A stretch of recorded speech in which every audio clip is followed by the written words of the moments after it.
lukiskan indahnya Kau Tuhan. Bagimu segala pujian dan kemuliaan.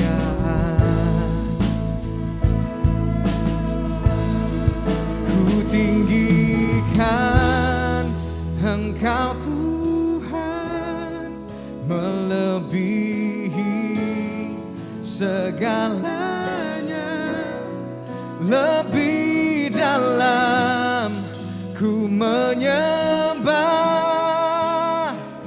di dalam roh dan kebenaran selamanya.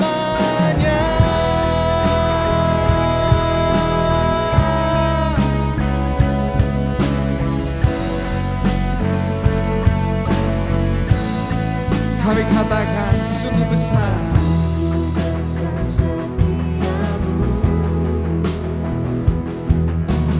nyata di sepanjang hidupku.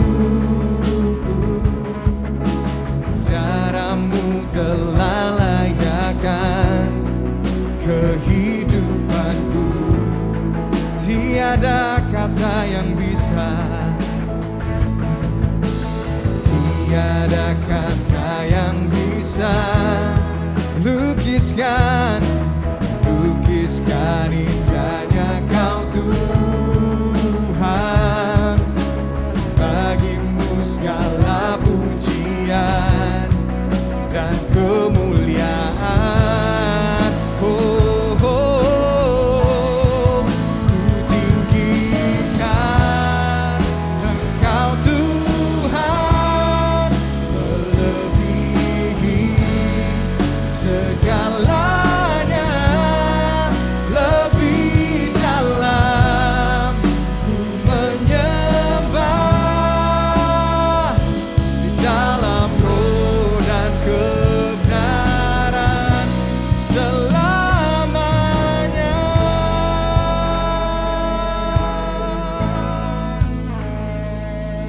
Dalam roh dan kebenaran.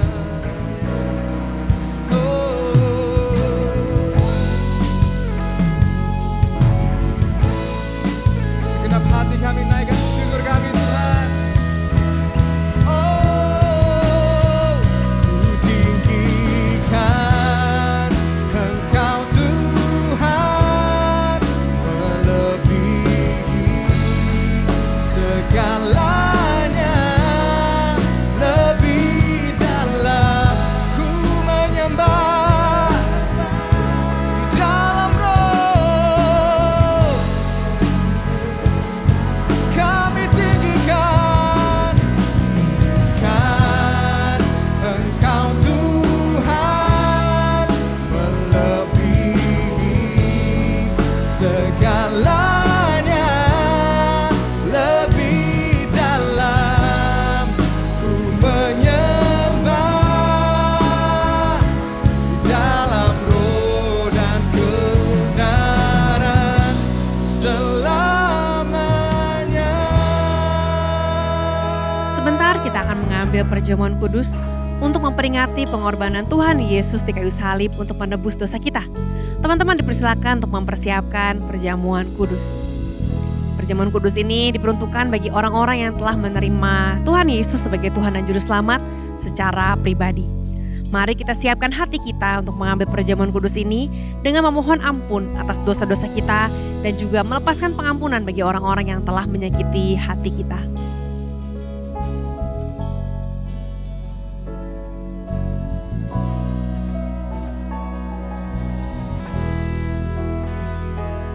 Sebab apa yang telah kuteruskan kepadamu telah aku terima dari Tuhan, yaitu bahwa Tuhan Yesus pada malam waktu ia diserahkan mengambil roti dan sesudah itu ia mengucap syukur atasnya. Ia memecah-mecahkannya dan berkata, "Inilah tubuhku yang diserahkan bagi kamu. Perbuatlah ini menjadi peringatan akan aku." Mari kita makan roti ini dengan penuh ucapan syukur di dalam nama Tuhan Yesus.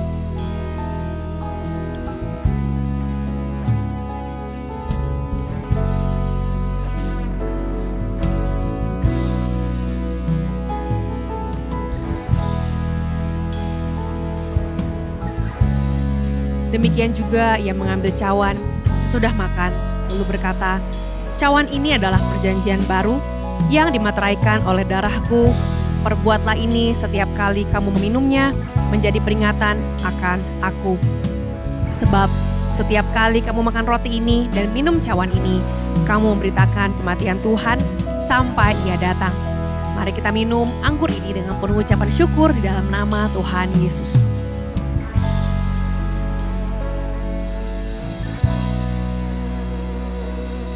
Tuhan Yesus, kami bersyukur karena darah-Mu kami mendapatkan tujuan hidup yang baru.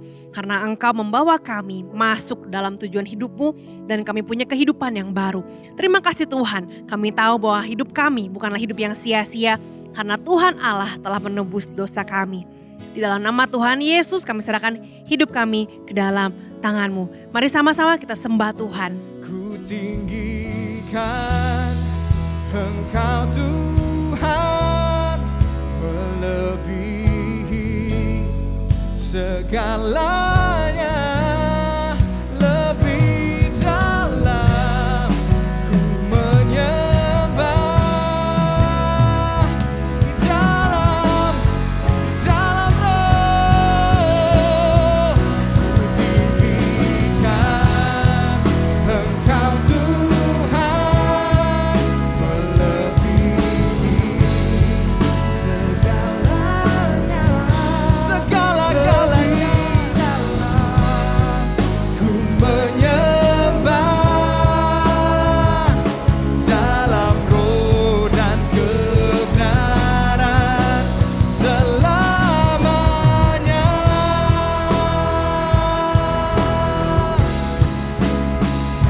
Di dalam roh dan kebenaran selamanya.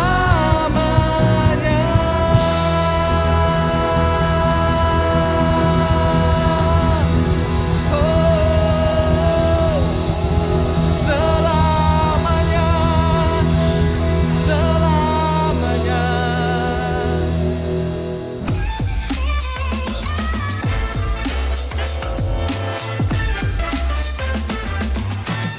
Hello students, we are back at Radiant Student Online Service. Ibadah online buat pelajar SMP dan SMA. Dan teman-teman, kalau udah November artinya ujian akhir udah mulai mendekat nih. Who's ready for final exam this semester? Well, siap gak siap, kita tetap harus mempersiapkan diri supaya kita mendapatkan hasil yang terbaik. Oke teman-teman? So, mari kita berdoa sebelum mendengar firman Tuhan yang akan menguatkan kita. Tuhan Yesus, kami bersyukur karena kebaikan Tuhan. Dan kalau hari ini kami memasuki minggu pertama di bulan November, kami tahu kami bisa sampai ke hari ini hanya karena anugerah Tuhan. Siapkan hati kami untuk melangkah di bulan ini dan juga kami mau belajar untuk tetap taat pada Tuhan dan semakin hari semakin serupa seperti Kristus. Pimpin kami Roh Kudus untuk bisa menerima firman Tuhan dan mengerti dan juga menjadi pelaku-pelaku firman. Dalam nama Tuhan Yesus kami berdoa, amin. Get ready with me to school. So pertama-tama ini aku pakai dulu full atribut seragam aku, mulai dari vest sampai dasi, pokoknya semuanya itu harus lengkap dan rapi. Next aku nyisir rambut, terus lanjut skincarean because ini emas banget buat cewek-cewek. Terus biasanya aku pakai jam, jadi ini pakai jam. And then aku tipe orang yang biasanya baru beres-beres di pagi hari, jadi ini aku masukin semua barang yang mau dibawa. Last but not least pakai parfum and that's it. Lately, saya sering melihat video-video Get Ready With Me, GRWM, kayak tadi berseliweran di HP nih. Nonton videonya paling 1-2 menit ya teman-teman, tapi kayaknya ngebuatnya lebih dari 2 menit. Betul atau betul nih teman-teman para content creator? Gak semudah nontonnya ya, membuatnya itu wah mungkin berjam-jam ya. Nah teman-teman, di video GRWM atau Get Ready With Me, biasanya apa aja sih yang ditampilin? Kalau video yang tadi dia lagi siap-siap mau sekolah. Jadi dia pakai seragam, memastikan kalau seluruh penampilannya rapi. Mungkin ada lencana, ada segala macam yang terkait dengan atribut sekolah. Supaya semuanya sesuai dan dia gak kena hukuman. Kalau GRWM-nya siap-siap mau olahraga, mau main basket misalnya. Pasti beda lagi ya, baju-baju yang dipakai, alat-alat yang dibawa, suasana yang diambil beda lagi. Setiap kita lagi get ready, kita akan bersiap-siap sesuai dengan tujuan kita pada saat itu. Tapi yang pasti ada purpose-nya, ada tujuannya. Sekalipun kita mungkin get ready with me atau get unready with me, mau tidur, mau istirahat, alias gak ngapa-ngapain, tetap saja ada purpose-nya yaitu tidur dan istirahat. Young people, Tuhan pun punya purpose atas hidup kita. Tuhan tidak sembarangan meletakkan kita, membawa kita sampai keadaan kita yang ada di hari ini. Apa yang Tuhan pimpin untuk kita lakukan hari-hari ini, itu adalah untuk mempersiapkan kita agar kita mampu menjalani rencana yang Tuhan siapkan buat kita. To walk in God's plan in our life, we need to get ready with God. So, are you ready to get ready with God? Masih ingat gak 2 minggu lalu di 1 Samuel 15 kita membahas kisah Raja Saul yang taat pada Tuhan tetapi hanya 99%. Wah kak kan cuma beda 1%. Teman-teman dikatakan begini di 1 Samuel 15 ayat yang ke-22. Tetapi jawab Samuel, ini Nabi Samuel mengatakan sesuatu pada Saul yang taat 99%. Dikatakan apakah Tuhan itu berkenan kepada korban bakaran dan korban sembelihan sama seperti kepada mendengarkan suara Tuhan? Sesungguhnya mendengarkan lebih baik daripada korban sembelihan. Memperhatikan lebih baik daripada lemak domba-domba jantan. Sebab pendurhakaan adalah sama seperti dosa bertenung dan kedegilan adalah sama seperti menyembah berhala dan terafim. Karena engkau telah menolak firman Tuhan, maka ia telah menolak engkau sebagai raja. Di sini dibilang bahwa kedegilan itu sama seperti dosa bertenung, dikatakan lagi pendurhakaan sama seperti menyembah berhala. Teman-teman, saat itu Raja Saul itu hanya setengah mendengar. Raja Saul itu tidak tunduk sepenuhnya kepada Tuhan. Raja Saul tahu tujuan yang Tuhan berikan bagi dia. Tujuan Tuhan sudah jelas, Saul pergilah, tumpas semua hal-hal yang ada di sana, bunuh semua rajanya, tumpas semua. Tapi Saul nyisain sedikit dan dikatakan bahwa Tuhan aku sisakan lembu-lembu yang gemuk, saya sisakan harta-harta yang bagus itu untuk persembahan bagi rumah Tuhan.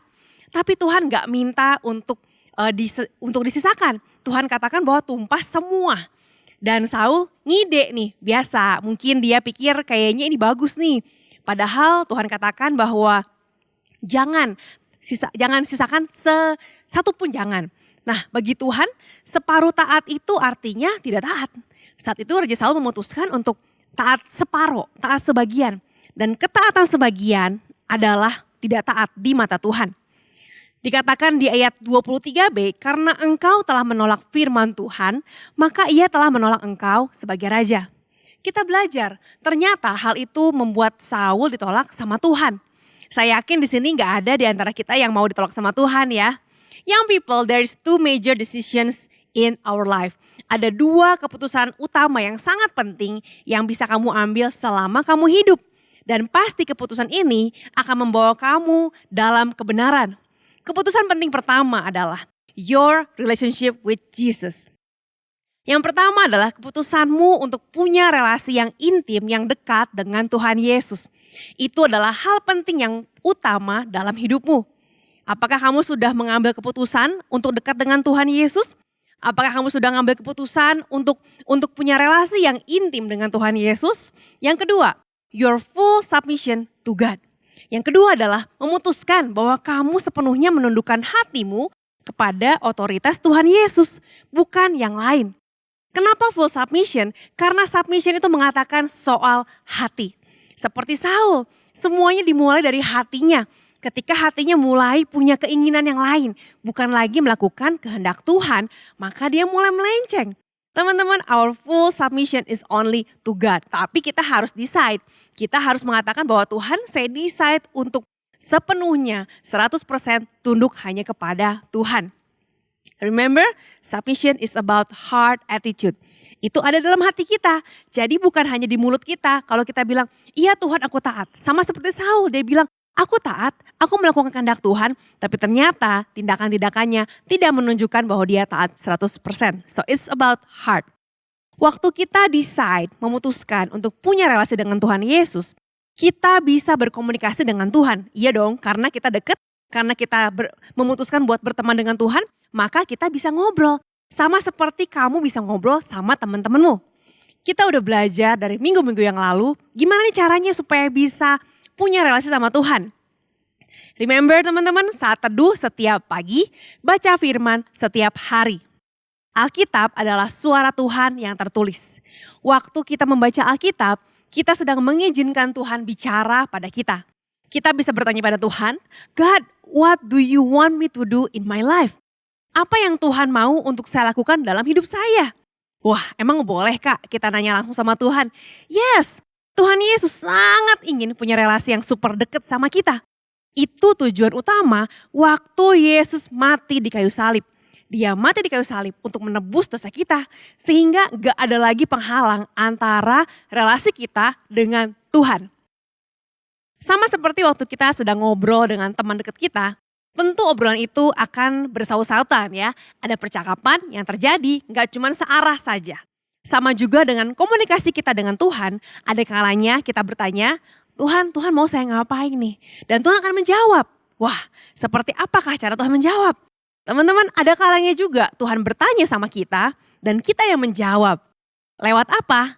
Mungkin lewat firman Tuhan, waktu kita lagi baca Alkitab, waktu kamu lagi ibadah seperti hari ini, ada hal-hal yang kena banget di hatimu. Teman-teman, kalau kita bertanya, Tuhan mau saya ngapain ya dalam hidup saya? Kita bertanya, Tuhan saya harus kemana ya? Harus pilih yang ini atau yang ini? Dan lalu kalau Tuhan menjawab, apa yang akan kamu lakukan? Responmu apa? Respon kita terhadap jawaban Tuhan itu sangat penting. Kalau kita bertanya pada Tuhan dan Tuhan katakan bahwa Tuhan mau kamu begini atau begitu. Tapi kamu bilang, enggak deh Tuhan, saya kayaknya lebih senang yang pilihan saya sendiri. Lah, buat apa juga kita bertanya ya? Tuhan mau agar kita sepenuhnya tunduk kepada Allah. Submit to God and not to other gods. Waktu kita tunduk kepada Tuhan, kita akan semakin tahu apa tujuan Tuhan dalam hidup kita. Jangan sampai ada hal-hal lain yang menjadi Tuhan dalam hidup kita. Misalnya kata-kata orang, berita-berita dari luar. Mungkin kita ikut-ikutan karena semuanya melakukan hal yang sama. Walaupun kita tahu itu salah. Teman-teman, kita ini makhluk yang diciptakan untuk melakukan tujuan dari Tuhan. Sehingga kalau kita nggak melakukan tujuan dari Tuhan, kita pasti melakukan hal lain yang lama-lama akan membuat kita merasa kosong dan nggak puas. Lama-lama kita bosan juga. Karena hal-hal yang di luar Tuhan senangnya hanya sementara. Relationship with God will give us the purpose of life. Relasi kita dengan Tuhan akan membawa kita kepada tujuan hidup kita yang sebenarnya. Karena kita sedang berjalan dengan pencipta kita, dengan pribadi yang paling tahu untuk apa dan kenapa kita ada di dunia ini, maka kita pasti akan berjalan ke tujuan yang benar. Tuhan gak akan membiarkan kita nyasar, tenang aja. Bilang ke kiri kanannya, bilang ke dirimu sendiri, Tuhan tidak akan membiarkan saya nyasar. Ketika hubungan kita dengan Tuhan menjauh, sama juga kita pun tanpa sadar menjauh dari tujuan Tuhan. Karena tujuan yang sesungguhnya adalah dekat dengan Tuhan. Waktu kita menjauh dari tujuan Tuhan dan mulai menjalani tujuan kita sendiri, kehidupan rohani kita akan mulai kering dan kehilangan kehidupan. Kita sama kayak ikan yang ditarik keluar dari air. Kita akan megap-megap, lama-lama mungkin awalnya oke, wah suasana baru. Tapi lama-lama kita akan kehabisan nafas karena yang membuat kita hidup, roh kita hidup adalah Tuhan. So when we start to walk away from the purpose of God, we tend to get really dry. Apakah hari ini kehidupan rohanimu terasa kering teman-teman? Kalau ada kehidupan rohani yang terasa kering, mungkin hari ini kamu sedang berjalan menjauh dari rencana Tuhan. Kembali kepada Tuhan, kembali kepada habitatmu agar kamu hidup kembali. Apa yang membuat kita sulit menemukan tujuan hidup dari Tuhan? Ada banyak anak remaja datang sama saya, Kak gimana ya caranya nemuin tujuan hidup? Kak saya sukanya ini tapi saya bingung gimana ya nyambunginnya sama tujuan dari Tuhan. Ada begitu banyak semua anak muda pasti memikirkan saya ini mau ngapain ya ke depannya? Nanti saya mau kuliah apa ya? Kalau kuliah nanti mau kerja apa ya? Teman-teman, kalau kita mau tahu apa jawaban dari Tuhan, kita harus punya kerendahan hati. Yang menghalangi, yang menjadi penghalang jawaban dari Tuhan, menjadi penghalang sehingga kita sulit untuk tahu tujuan Tuhan adalah pride. Pride kita membuat kita sulit untuk tunduk pada rencana Tuhan. Mungkin kita tahu rencana Tuhan adalah begini atau begitu, tapi kita gak mau tunduk. Kita gak bisa tunduk pada Tuhan dan juga kita sulit untuk tunduk pada diri kita sendiri. Teman-teman, kita gak bisa tunduk kepada dua Tuhan. Jadi kita gak bisa, saya pengen tunduk sama Tuhan dan kepada kemauan saya sendiri. Kita harus memilih. Waktu kita memutuskan untuk submit kepada Tuhan, kita mengatakan tidak kepada keinginan pribadi kita dan kita mulai melangkah dalam rencana Tuhan. Karena kita nggak mungkin melangkah ke kiri dan ke kanan dalam satu waktu, harus memilih. So pride is number one thing that will keep you from submitting. You won't submit if you have it all. Kalau kamu masih pengen, ini gimana gua aja. Kalau ini urusan gua aja. Gak bisa teman-teman. Karena sama seperti Saul, kalau gak sepenuhnya melakukan kehendak Tuhan, maka sebetulnya dia sedang tidak melakukan kehendak Tuhan sama sekali. Waktu kamu mengalahkan pride-mu, waktu kamu mengatakan tidak kepada dirimu dan mengatakan iya kepada kehendak Tuhan.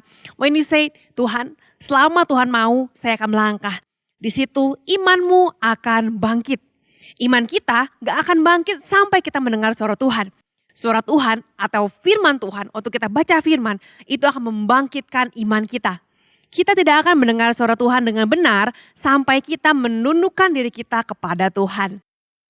Waktu kita mendengar suara Tuhan, kita perlu minta feedback juga dari orang-orang yang menjadi otoritas kita. Misalnya kepada orang tua, kepada pemimpin kita, kepada orang-orang yang Tuhan taruh untuk menjadi otoritas di atas kita pada saat ini. Waktu kita mau submit pada Tuhan, misalnya saya mau mulai pelayanan di gereja. Jangan sampai kita malah melawan orang tua. Jangan sampai di rumah Tuhan kita melayani, sedangkan di rumah kita sendiri kita tidak mau melayani. Jangan sampai otoritas kita tidak disenangkan dengan apa yang kita lakukan untuk Tuhan. Karena bagaimanapun mereka adalah pemimpin yang Tuhan taruh di atas kita. Kalau kita punya bad attitude terhadap orang tua kita, terhadap pemimpin kita, seperti melawan atau berontak dalam hati ya teman-teman. Bad attitude itu adalah tanggung jawab kita, bukan salahnya orang lain. Sebagai anak muda tentu kita suka mengatakan bahwa gara-gara si ini, gara-gara si itu. Teman-teman, waktu sikap hati kita salah is not others fault, itu salah kita. Karena itu hati kita. Maka langkah pertama untuk berjalan dalam rencana Tuhan adalah tunduk kepada Allah dan juga kepada pemimpin yang Tuhan taruh di atasmu, misalnya orang tuamu. Lalu, apakah panggilan Tuhan untuk semua anak Tuhan itu sama? Panggilan Tuhan itu sebenarnya apa sih? Teman-teman, kita ini dipanggil untuk dua hal. Yang pertama adalah our primary calling. Panggilan utama kita adalah untuk dekat dengan Tuhan. We are called to have intimacy with God. Seek the Lord to know what to do in your life. Teman-teman, semua anak Tuhan, semuanya dipanggil untuk mengasihi Tuhan dengan segenap hati dan punya relasi yang intim dengan Tuhan. Ketika kita punya keintiman dengan Tuhan, kita akan tahu apa isi hatinya, apa yang dia mau untuk kita lakukan.